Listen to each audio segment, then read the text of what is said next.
Россияне – коллективная женщина. Прошу не воспринимать мой текст с точки зрения гендерного неравенства и попытки выставить в негативном свете какой-либо из полов. В далеком 2015 году я активно писал в живом журнале, затем забыл пароль и вдруг недавно его вспомнил. Оказалось, что тексты были весьма актуальными и в наши дни. Вопрос менталитета, довольно специфического для русского населения, поднимался уже неоднократно. Его и превозносят, и проклинают, находя как черты прекрасного, так и чудовищного. Но остался еще один аспект, который не был затронут ранее, но при этом он объясняет некоторые узловые моменты, ставящие в тупик наблюдателя русской жизни. Они делают невозможным смену правил игры этого общества, и только эмиграция способна спасти из этого замкнутого круга для тех, кому опостылила ментальность местного населения и постоянное повторение исторических путей. Начнем издалека. Вопрос ментальности и коллективного паттерна поведения занимал философов с давних пор, а с XIX века начали появляться типологии и концепции. Громоздкие и неуклюжие, они, однако, пытались объяснить причины стереотипных представлений наций друг о друге. Например, выделялись нации с садистическим и мазохическим вектором, к первым относятся англичане, немцы, турки или японцы, ко вторым – поляки, китайцы и русские. Нас же, в данном случае, интересует деление менталитетов на архетипически мужские и женские доминанты. Генедерные наименования здесь во многом условны, скорее определены социальными ролями мужчин и женщин в традиционном обществе с присущими им признаками. Мужчина – активность, энергичность, преобразовательный подход к миру, стремление к лидерству и конкуренции, логичен, не приемлет насилия и ограничения свободы.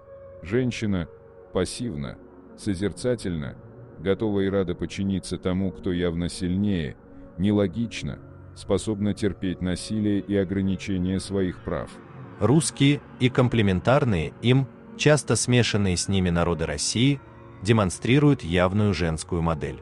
На это обращали внимание Ильин и Лоский.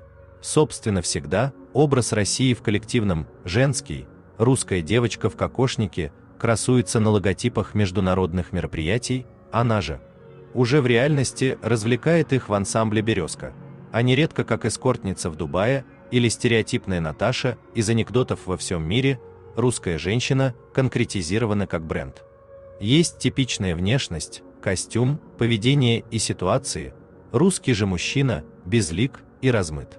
Причем образ именно народной женщины отлично иллюстрирует, что в лице России мы имеем дело не с утонченной аристократкой или пылкой революционеркой, дамами начитанными и культурными, а именно с женщиной из села.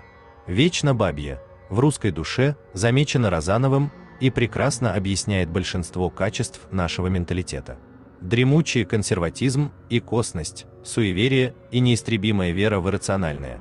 Крестьянка кивала головой на доводы земского доктора, что ребенка надо лечить порошком, но дома снова позовет бабку-знахарку. Россиянин 21 века, выключив интернет, с интересом читает предсказания Глобы и размышляет о том, пришли ли русы из Гипербореи или же из Атлантиды, и когда после краха доллара уйдет под воду США. Созерцательность, мир вокруг нельзя улучшать и преобразовывать. Минимальные достижения россиян в области градостроительства и качественного улучшения среды своими руками. Даже Кремль построен итальянцами.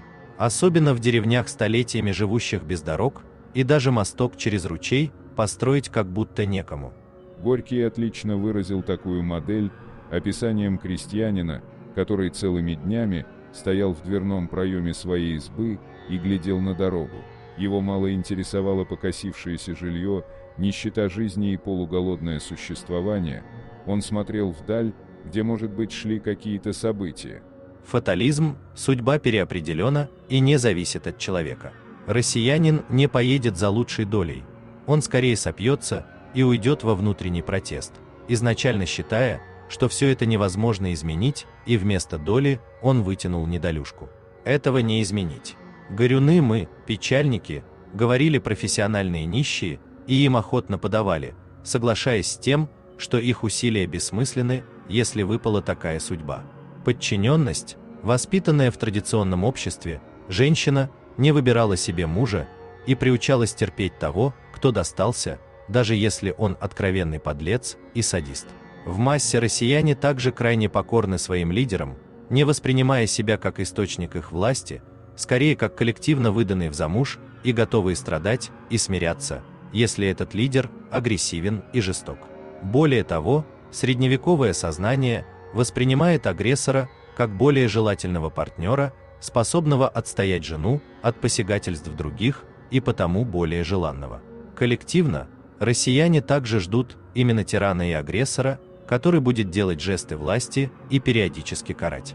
Попытки лидеров быть демократичными встречают сначала непонимание, а затем и роптание, как жена не хочет, чтобы ей владел слабый партнер и по-своему пытается вернуть мужа в желаемое ей состояние. Двойственность проистекает отсюда же. Если муж-лидер попался недостаточно авторитарный, россияне способы существовать при формальном подчинении, но внутреннем бунте против него. Опять же аналогия с хорошей средневековой женой, которая не может развестись и вынуждена оказывать мужу знаки внимания и уважения, однако за глаза ненавидит его и даже заводит любовника. И пока формальный муж окончательно не потерял силы и власть, она на 146% будет выглядеть верной женой и на 86% поддерживать его решение. Но уже на следующий день, после исчезновения мужа или утраты им власти, она столь же рьяно станет верной женой новому. Явно прослеживается примат принципа быть хорошей женой над собственным мнением. Коллективная спайка, известные истории о женских коллективах и их способности съедать неугодных, быть рассадником змей при внешней теплоте отношений, находит свое место и здесь. Россияне сплоченно изгоняют из своих рядов всех, кто осмеливается иметь иное мнение, а в случае наличия у них властного лидера. Как мужа, его ценности становятся единственно правильным маяком, сомневающиеся в нем подвергнутся массовому остракизму с типично женскими приемами ведения конфликтов и споров. Смешиванием частного и общего, эмоциональной неуравновешенностью, двоемыслием, переходом на личности, приписыванием грязных пороков и клише. Но это не отменяет того, что между собой эти охранители ценностей продолжают грызню и ненависть. Очаровывание силой. Вечно бабье в россиянах не может устоять перед примитивной демонстрацией качеств альфа-самца, агрессией, показной щедростью, умением уболтать и применить силу, добиваясь своего. Это прекрасно можно видеть во взаимоотношениях турецких мужчин и российских женщин-курортниц, где встречаются маскулинный и феминный менталитет. На массовом россияне горячо любят лидеров-показушников, подчеркнуто маскулинных. Будь то позирующий с голым торсом на коне Путин, угрожающий всех расстрелять Сталин, в военном френче грозный царь, утопивший в крови народ, и его вороватое окружение не только не осуждаются, но даже вызывают пиетет. Начальник, приезжающий на работу на метро и не умеющий орать матом на любого, приходя в шаманский экстаз упивания силой, едва ли будет для них авторитетным. Как и в прочих восточных и архаичных обществах, внешние эффекты тотально доминируют в социальном статусе. Пусть даже в кредит и долги, но умение пустить пыль в глаза, запугать и придать важности прослеживается везде, от криков наверху про невероятное и секретное оружие, способное уничтожить державы мира одним махом, до наклеек на автомобильных номерах с силовыми ведомствами, тиграми и спецназом ВДВ, как в былинах, чтобы быть не силой силен, но напуском смел. Артистизм и любовь к внешним эффектам. Тесно переплетенная с двоемыслием, способность изображать полную лояльность и покорность, чтобы при случае с тем же пылом изображать негодование и презрение к недавно свергнутому господину. Женщина нуждается в эмоциях и отлично умеет играть их. Коллективный россиянин в Госдуме мастерски изображает любовь к вождю и партии, но быстро перебегает в другой лагерь, если ситуация складывается плохо. Для демонстрации статуса и придания большей достоверности игре у россиян большее значение имеет одежда, дорогие игрушки и созданный имидж. Безволие. Средневековая жена в Московии не имела прав, кроме сидения в тереме и рожания детей, поэтому наличие волевых качеств – явный атавизм. Россияне не могут собраться не то чтобы свергнуть власть, а даже для решения вопросов с ЖЭКом на коллективные акции россиян могут подтолкнуть только крайние обстоятельства, либо внешнее принуждение. И то собравшаяся толпа постоянно будет разбиваться на группы по интересам конфликтующих между собой. Вкупе с созерцательностью это приводит к тому, что россияне наблюдают, как более активные народы легко выталкивают их из важных отраслей, делают карьеры быстрее и выше. Протесты и революции делались в стране руками кучки энтузиастов, которые штыками, обманом и водкой собирали вокруг себя массы, норовящие постоянно разбрестись кто куда. Легкомыслие, не имея воли, фаталистичные, надеющиеся на мужа, россияне совершенно не придают значения, когда нарушают их фундаментальные права, обрекают на трудовую, военную или финансовую кабалу, воруют их богатство и накопления. Жена приходит в дом к мужу, не имея собственности, и лишь с приданным, которое тот может также тратить по своему усмотрению. «Придите и владейте нами», было сказано еще Рюрику. Семейственность кумовства – это не только банальный тройболизм, а скорее тяга к рассаживанию везде людей из ближнего круга, невзирая на компетентность, для совместного осваивания доходной ниши. Формирование гнездышка. Тотальное неумение быть виноватыми, россияне совершают неимоверные кульбиты изворотливости, чтобы обвинить в своих проблемах кого-то другого, даже выдуманного, но никогда и ни в чем не могут признать свои промахи. Яркий аналог женщина, выбравшая мужа объект насмешек, докажет всем вокруг, что он был другим до свадьбы, что он исправится, что на своих сначала посмотрите и так далее. Вечная надежда и отрицание реальности.